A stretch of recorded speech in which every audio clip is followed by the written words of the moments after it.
Tout ce qu'il filme se transforme en or. Le Canadien James Cameron, 68 ans, créateur d'Avatar, est à la fois le souverain du box-office mondial et un réalisateur à part, capable de travailler pendant une décennie sur un projet. Je suis le maître du monde.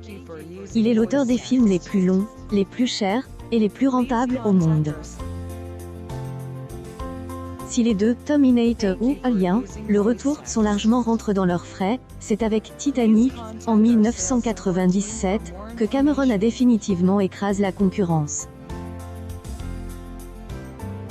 Le film de 3h14 contant la romance tragique de Jack et Rose a brisé des millions de ses droits d'auteur et coûte 200 millions de dollars, avec reconstitution quasi à l'échelle du navire, bassin Jean sur vérins hydrauliques.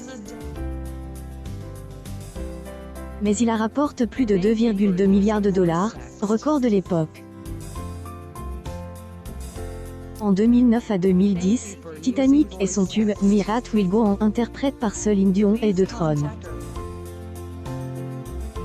Par un autre opus signé Cameron, le premier Avatar, qui reste à ce jour le film le plus rentable au monde, frôlant les 2,9 milliards de dollars de recettes. Avec ces deux films confondus, le cinéaste a tenu la tête du box-office mondial pendant plus de 20 ans. I'll Be Back à 68 ans, Cameron ne semble pas près de raccrocher. Réalisateur plutôt rare, avec seulement 9 films depuis son Piranha 2, Les Tueurs Volants, sorti en 1981, il a déjà prévu 5 Avatars, saga à laquelle il se consacre exclusivement depuis une quinzaine d'années.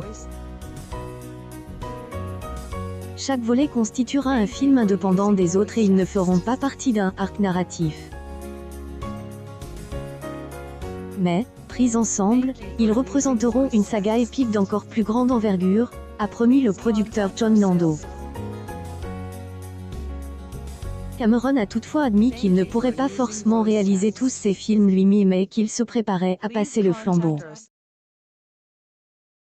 Quant à Terminator, Dark Fate, sorti en 2019, Cameron s'est contente d'en être que le producteur.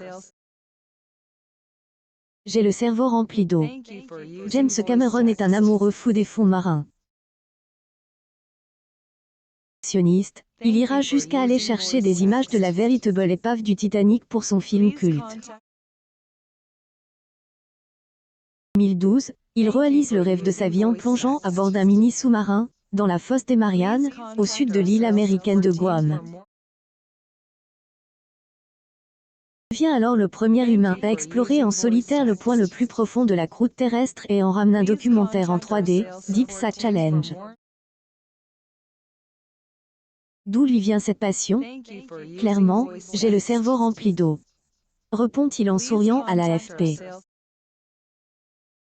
J'adore être sous l'eau et j'adore le sang. Je suis vraiment heureux dans les abysses. Titanic a été fini et que tout le ramdam est retombe, j'ai pas 8 ans à faire de la véritable exploration des fonds, retrace-t-il. Je suis devenu explorateur pour le National Geographic. Moi, qui a autant de valeur qu'un Oscar.